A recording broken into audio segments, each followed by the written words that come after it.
Hello YouTube, what is going on? I'm the UndeadCircuit, aka the One Defect, and today we are back in Hellion. Yes, the wonderful world which is Hellion. I am having so much fun with this game right now, it is unbelievable. And I'm still enjoying making videos for you guys, which is also good. So first things first, I'm gonna go hunt for our tutorial. Ah, there it is. As you can probably guess by now, we are doing a tutorial on the spaceship. Whilst we're on our way there, what I wanted to first say is thank you to my new subscribers. I can see I'm up to 30 subscribers now, so I'd just like to say thank you to all of you. It really means a lot to me. And also one big thank you to everybody who has left a comment or has liked my videos. It does mean a hell of a lot to a small YouTuber like me, and I hope that I continue to put content out that you guys will continue to like. So without further ado, let's get on with the tutorial. As we can see, this is your spaceship. This is your primary mode of transportation around the world of Hellion. And this ship serves multiple purposes, from cargo hauling to mining to just general runabout. So what we're going to do is I'm just going to turn the light on so we can see it a little bit better. As you can see, we have all the flashing components which refer to where systems are. We have the solar panels on the outside. We have a solar panel utility axis over here. The ship is mirrored on both sides. In the middle of the ship, at the top, there is an RCS axis and an engine service point, which you can open by pushing this button on the left side. And as you can see, there's more components. Some components here you might not have seen before, like the high energy laser and the plasma accelerator. But these components are just general. These components are only needed for maintaining your engines itself, which is why your space station doesn't have it, because it doesn't have engines. But right now, I don't expect those parts to break, considering the fact your engines don't work at the moment because there is no fuel. So we're just going to come over right above that to the top where we can see there's an airlock. We're just going to depressurize it. If you feel I'm going a bit fast for the components or the airlock, I would refer you back to my first and second tutorials. I would highly recommend you watch that. At the end of the video, there is a link to that playlist where I've put all the first two tutorials together, and I'll put this tutorial in as well, where you can get taught just the basics on how Hellion works. So we're just waiting for the room to depressurize. Now it might take a bit of time for this to happen because it is a much bigger space compared to our airlock on our space station, because this also doubles as a docking port, which is very cool. So now that it's depressurized, we're just going to open it. So we're just going to close this door and repressurize it. And you can see down there, it is taking a while for the external pressure to go up. Well, I'm spinning. But it is going up. As you can see, there is a ladder here which is leading down into the ship, so we just have to wait for the airlock to get pressurized. We're at 0.6 bar, 9. Okay, we should be good enough to open. So if you head over to the control panel in the middle, you can hit it and it'll open it up. If you want to enter a free look mode, and I recommend it you do this for your first few times getting in and out, hold down Alt and you can move your head independently of your body. And what you want to do is you want to position yourself above this door, tap Control a few times to descend, and you should drop onto your feet so you don't fall down. To get back into the airlock, you can walk over to this ladder, hit F to interact, and you can climb back up. And once you hit into 0G, your character will let go. On the left of the ladder, we can see we have the door controls plus a lock. So there we go, close it. On the right of the ladder, you can see we have the airlock controls for it. As we can see, it's currently pressurized. Now we have entered the section of the ship I like to call engineering, because it has the power supply, life support, and a locker for just general stuff. But we're first going to start over here with the power supply. So if we head over to it, we can see the power supply panel drops down. If we interact with it, we can see we have a new toy to play with, which is a fusion reactor, and it consumes a fuel source called deuterium, which will happily generate about 1,886. I think this is, yeah, the components are slightly damaged, so this isn't its actual optimum output. It usually outputs around 4,000 when all the components are green, but right now it's not, which is a bit unfortunate, but oh well, we don't really need anything more than that for this ship. If we want to increase our power supply, we can come over here and extend the solar panels. This ship has two sets of solar panels, so what we can do is we can use these arrows up here to cycle through them. We are going to cycle over to the second solar panel, hit this button to extend it, and now it's powering up, and we can see our power output is up to 3,805 units of power. We're just going to enable the capacitor so we can start storing that, because we are not using as much as we are generating. If we click on this icon here by the consumption, it can give us a list of what is currently using power. So we can see the engines are off and we can actually just disable them. The engines don't work. Life support is currently not being used. Lights are on. We can disable the lights if we really want to use less power. but we're just going to leave that enabled. The refinery is currently offline because we don't really need it. The capacitor is online, which is consuming power, which is quite nice. We can disable the capacitor by clicking this button, and we can see we only need to go down to 60 units of power being used, but we're just going to leave that on so we can store some of the power. Hit tab to get out of this menu, and let's go over the components. So on the right and left side of the fusion reactor, we can see we have two thermonuclear catalysts, or they might just say catalysts. If we inspect them, we can see effects max power output of power generator. So the better these catalysts are, the more power you are going to get. And I think because they are slightly damaged, yeah, you can see this one's quite low, that's why we're not getting as much out of it. I will probably replace those just so we can get some more power, just to make things easier by the time the next tutorial comes out. If we look in the center, we can see we have an EM field controller, a resource injector, and a containment field generator. These are all crucial for keeping the fusion reaction stable. Now that we are done with the power generation area of the ship, we are going to turn around and walk over here to the door. And to the right of it, we can see we have the life support section. So we've got the usual components that we saw on the space station. We have an air generator, which has a servo motor and a resource injector, which is pretty much just like on the space. If we move over slightly, we can see we have an air filter and the components for that air filter behind this nice set of glass. Behind this nice glass, we can open like that. If we look at the air filter and extend it, we can see we have two carbon filters, which are in quite good condition because they're green, followed by room for another 3, which is quite nice because it means this ship can actually go for quite a while without needing to worry about replacement. It has a lot of redundant components inside of itself. And just over to the right of that, we can see we have a life support node. And as we open the node, we can see we have a pressure regulator and a air filter unit. So we're just going to close that. It's pretty much the same thing. Once again, I did go over this in my first tutorial. The only difference is the air filter can hold up to 5 carbon filters, and the components are behind this piece of glass. But other than that, it's pretty much identical to the space station. If we turn around, we can see we have our locker, which will give you your first set of weapons for the game. So if we just pick up an Alt Corp rifle and drag it into our hands out of the inventory, you can see we now have it in a lowered position. To raise the gun, you want to double tap right mouse button, and we can see we're now in iron sights. Tap right mouse button again to go into hip fire. And if we hold down R, we can see that the weapon currently has a power reading and 0 ammunition, represented by the red 0. And in the middle of the screen, we can scroll through the possible options. So we've got single fire, full automatic, or power. Unfortunately, I've not been able to figure out what power does. So we're going to leave it on auto. Now the problem is we don't have any ammo, so we're just going to go underneath where you found the weapons. You can see there's an ammo supply drawer. And we're going to pick up 2 magazines. To reload your weapon, you are just going to tap R, and you can see your character reloads. And now that we are set up on a firing mode and we have ammunition, we can start shooting a door up. And see, since we're on full auto, we can just keep firing. And if we really wanted to, we can double tap right mouse button to bring up our iron sights again and shoot up our fusion reactor, which is always fun. But as you can see, now we are out of ammo, so we are just going to tap R again to reload. We're going to drag our rifle into either the 12 or 6 o'clock position. So we're just going to drag it into the 12 o'clock position. And now you can see if we look down, it is on our right leg. Furthermore, we have a locker with 2 more EVA suits inside, followed by a small drawer. This can't really store anything because anything you do happen to put into it, as I'm going to demonstrate now, will be free to move around, which might cause a lot of lag on a server if you have a lot of components stored in those areas. That pretty much covers the engineering section of the ship. Now we're going to move down to the cargo bay. Before we do that, we want to head over here, open the shot up door, and enter the cockpit. But before we go and do all of that fun stuff, we are just going to walk over to the right here, just above the distress call, and activate our life support. So as we can see, our life support is currently on standby, but I want you to go down to the room list, click on the drop down, and you want to move down until you see cargo bay.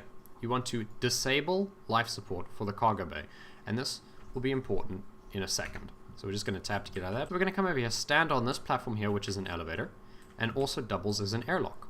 As you can see, the airlock is currently pressurized to the same pressure as our room. So we can just use the elevator controls to descend. And you're just going to have to give it a minute because there's like 2 doors which have to open. and if we look up we can see them close. And now we are in the airlock. Since the cargo bay is at the same pressure as the airlock, the door will automatically open. But we want to change this for one specific reason, and to avoid a bug and a bit of annoyance. So we're just going to step out. We're going to use this door control to seal it. And before I get into anything in the cargo bay, this is mainly just a bit of bug fixing / troubleshooting, is we are going to walk down the stairs over to the hangar door, over to the cargo bay door, and on the left side you can see here is a manual override. So we're just going to lower our visor and we're going to pull it. Don't worry, you will not get sucked out because you're currently in gravity. And now the room is depressurized by all this bright red light. We're just going to pull it again. Now the reason why you want to do this, at the moment, this might get patched. If it does, I will leave a comment in this video. But the reason why I do that is because how the airlock system currently, how the airlock currently works is it will match the pressure inside the room to either 1 bar or the pressure of the exterior room. So if this room is currently at, let's say, 0.5 of a bar, the airlock will only go down that far. The reason why we disabled life support is we don't want this room to keep pressurizing itself, because there is no way that I've found to store the air inside this room into a storage tank, because this won't store it, because this is controlling the air pressure inside the airlock, not this room. With that out of the way, let's start depressurizing this airlock.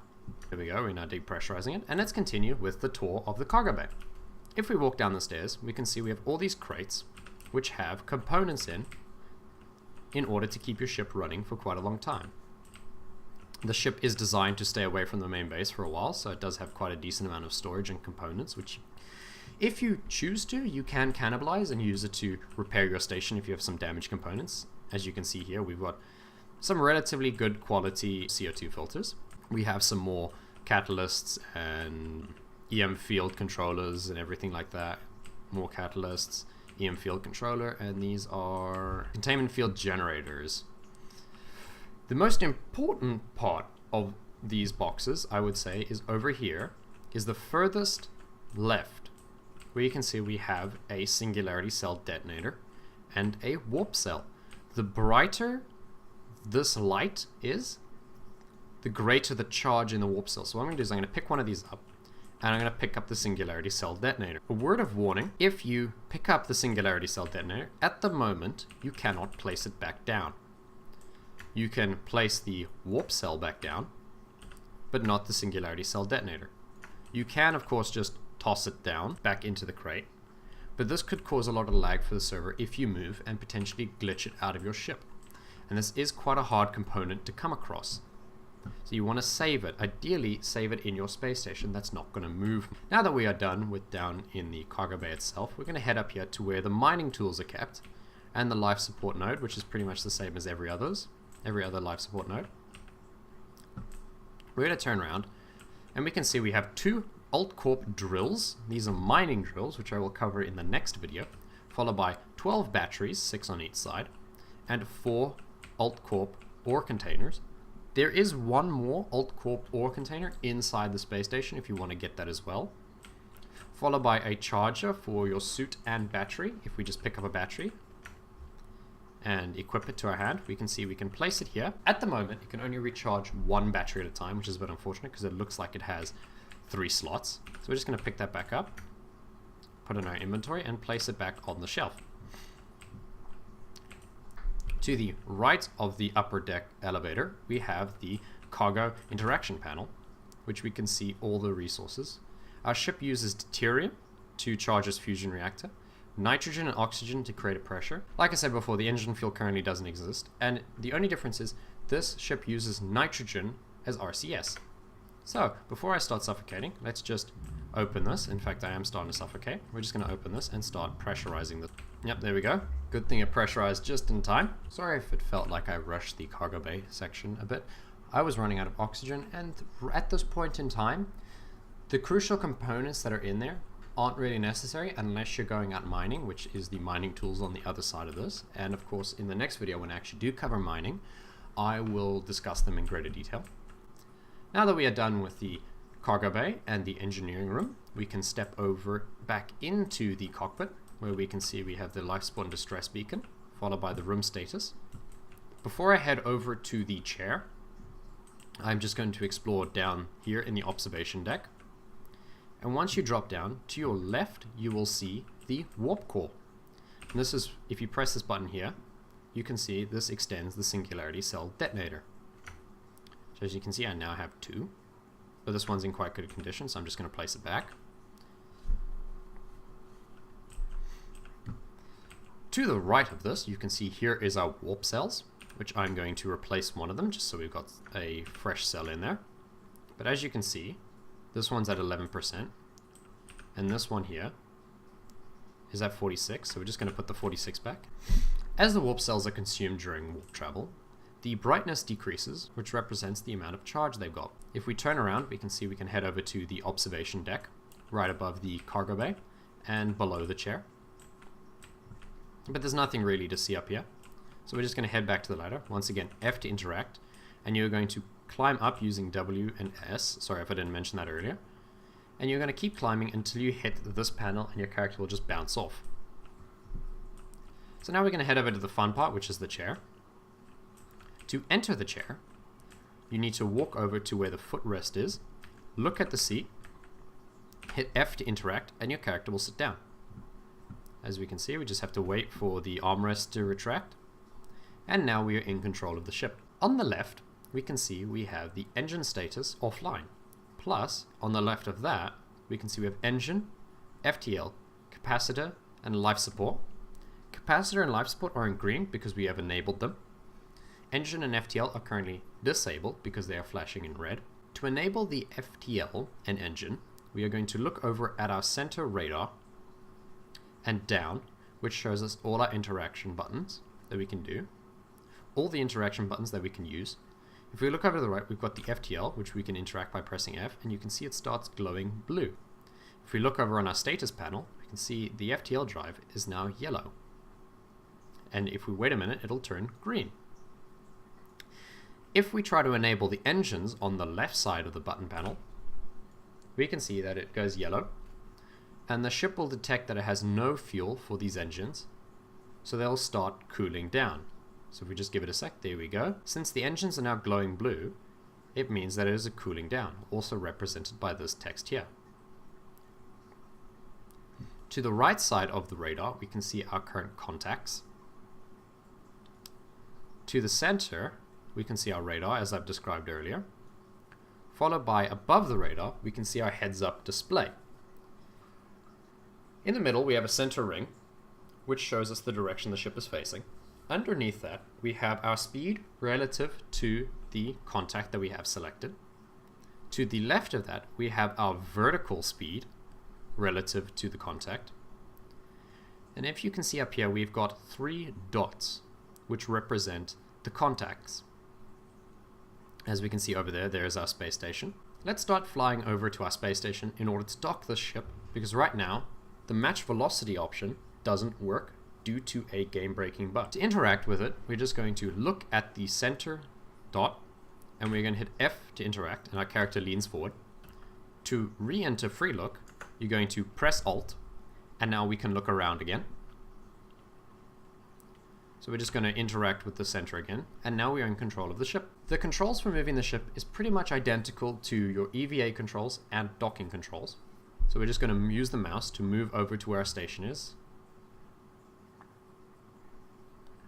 As we can see there, it has a ring around it, which shows that it is currently targeted. So let's just start moving over our ship in an attempt to dock. Oh. What we're going to do is we're just going to use WASD to start moving towards the target. You want to keep these numbers positive. And if I drift slightly over to the right, you can see there is an arrow with a white line that indicates my drift towards the target. So if I start moving towards the left, you can see I'm now drifting to the left of the target. And if I keep going, I can get it centered, which means I am not drifting to a large degree. So whenever you see this arrow start popping up, that means you are drifting past the target. Oh, I'm just going to slow down so I don't hit it. And you can see there it says match velocity. This does not work. There is currently no way to engage it. There is no way to enable it, no nothing. But that's not going to stop us, because we're just going to do a more manual approach to matching the velocity. And by that I mean we are going to dock the ship to the station. So something to remember is the docking port is always on the roof of the ship. So that makes your life a hell of a lot easier. So we are just going to maneuver ourselves around and orientate ourselves so the docking port is in the right direction. We're going to move down. There we go.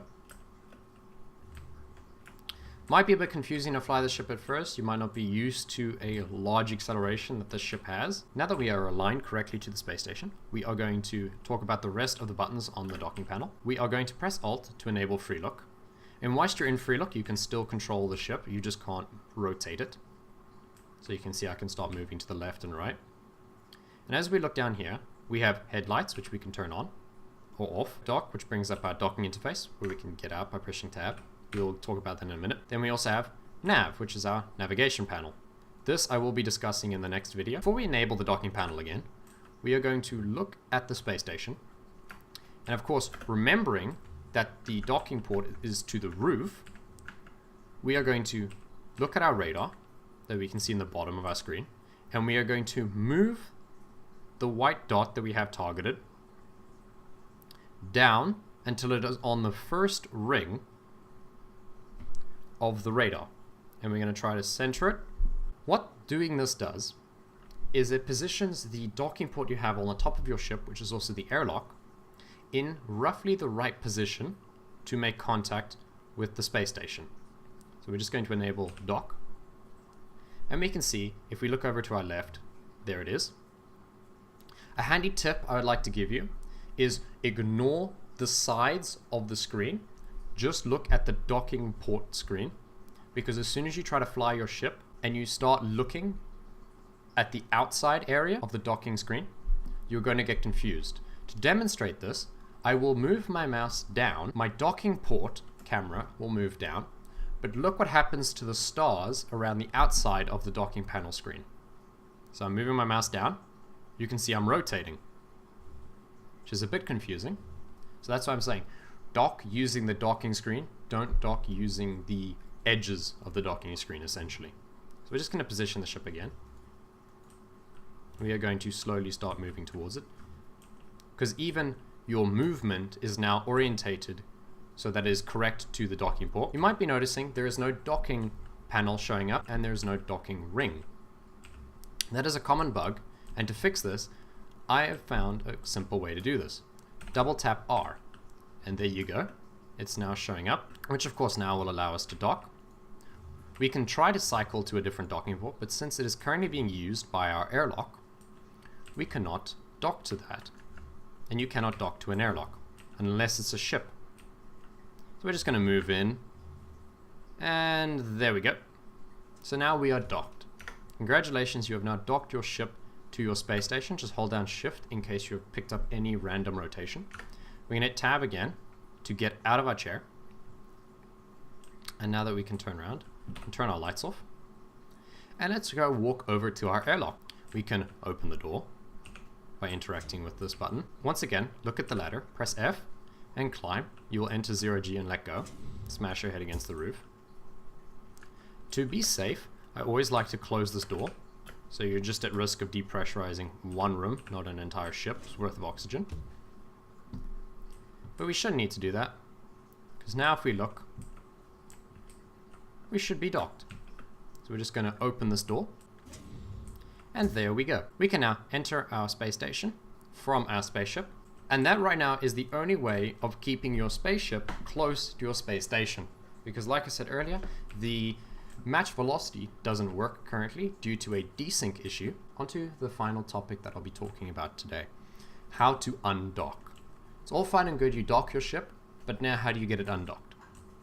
You are going to come over here to this panel, which in my opinion is slightly confusing, because it says docking controls, so we lift it up, but if you look down here it says pull to undock.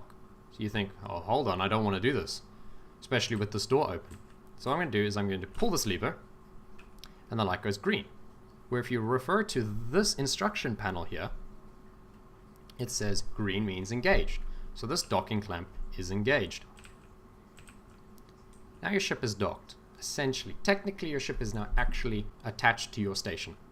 But I would only recommend you use this control with your ship, because right now it is a bit confusing and unintuitive to use.